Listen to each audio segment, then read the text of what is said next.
Marcon is a Perth-based writer and curator.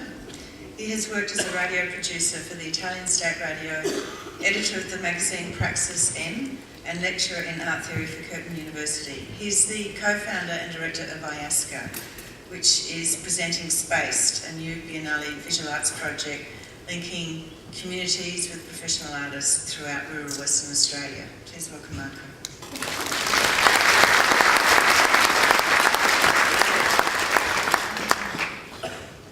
Sorry for the beard, I forgot to pack my razor. And I've never actually spoken for 7 minutes, so I'm not really long-winded, so let's see how it goes. How we go. Okay, just very briefly, my first 3.5 minutes are just a very succinct survey of my first 10 years of IASCA, and the following 3.5 minutes, 3 by now, will be just a brief, a relatively succinct outline of our future program. So IASCA was originally set up, developed through a collaboration between two farmers from near Calabarn in the Western Australian wheatbelt, Tony York and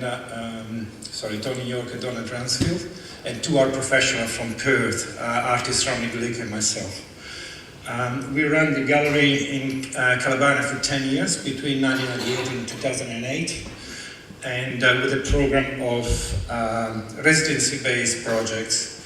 I don't really have time to outline the philosophy of the IASCA methodology, but one of the main features was that we really didn't want to rush the project, so we had a very clear stipulation with artists that they had to live in town for a minimum of 10 weeks, but hopefully 3 months, in order to allow to develop a real relationship with the local community.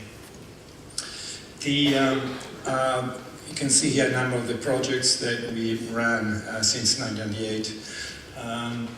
The program was quite international and involved contemporary artists from a variety of backgrounds, and the technological and digital focus has always been a pragmatic one, in the sense that it was often the kind of medium of choice for artists working in this, if you like, relational, interactive, site-specific way, simply because digital technology is more portable, is more flexible, is more suitable to developing projects that involve a participatory element, just by the whole nature of the technology. So there wasn't really a philosophical choice. In fact, you can see some of these works have not all works have a kind of digital focus, but there was often, as I said, the medium of choice. Just to give a very quick example of this work, actually this work is, we'll just mention very briefly another aspect of our previous program. We always thought that while there was a great advantage in working in a small place, in an isolated community, and running long-lasting project, because it allowed the development of work that was born out of a real relationship between artists and community. We also felt the necessity to present the outcome of this experiment to broader audiences. So every 3 years we organize a national touring exhibition featuring some of the work created through the residency program. And this is an example of one of the touring exhibition from an exhibition called Out of Sight.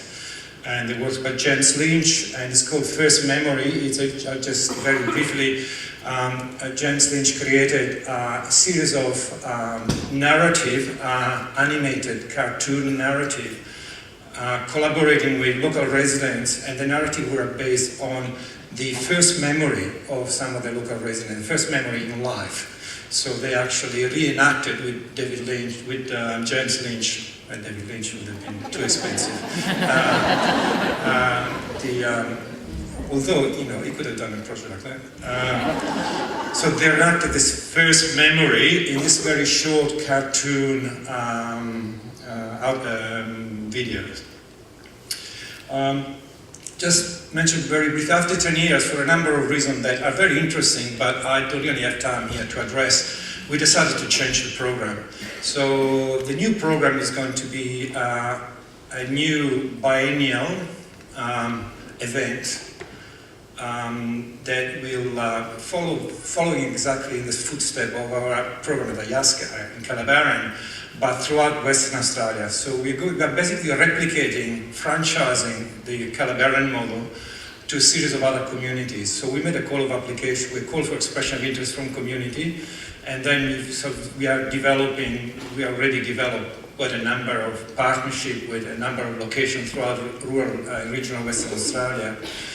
And the idea is to fundamentally, every 2 years, to run a series of projects throughout rural and regional Western Australia with artists in residence, at the end of which there is going to be a presentation on site and also an exhibition in Perth and a touring exhibition after that. So it's a kind of complex model.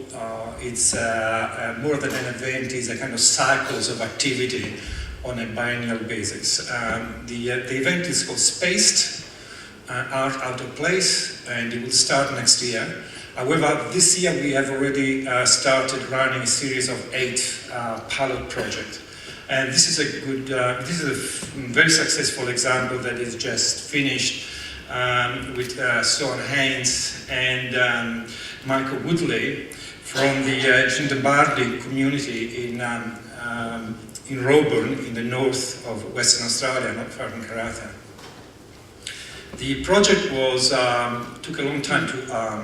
There was a very extensive negotiation with Michael, who is the leader, community leader, and it was based on a principle of shared everything, shared authorship, shared copyrights, and shared artistic control. It was done on that kind of equitable basis, and the result was a narrative, a video projection on the Victoria pub, a closed pub in town, and the narrative was about when Indigenous people reached the full citizenship in 1967, they're also allowed to drink at the pub. That was a kind of pivotal event in the history of the community. And it was very interesting actually to look at the work and look at the way in which this event is kind of reinterpreted, because the pub was both hell and heaven at the same time. It was a kind of a place of which the community used to gather, but it was also the seed of very, very large amount of problems in the community. So the narrative was developed with the local community, and so we had a night on the 29th of July. It was a kind of party that was created. It was very successful, with about 150 people turn up, and it is not a very large community. And they were very happy with how things went. So much so that they're actually raising funds to bring Sohan back to the community to continue this work. We told them that we were not able to support the project any longer from our end financially, although we could, facilitate the logistics. But we were very pleased that they took the initiative of continuing the project from their own end. So I think that my 7 minutes are up. Okay. Thank you.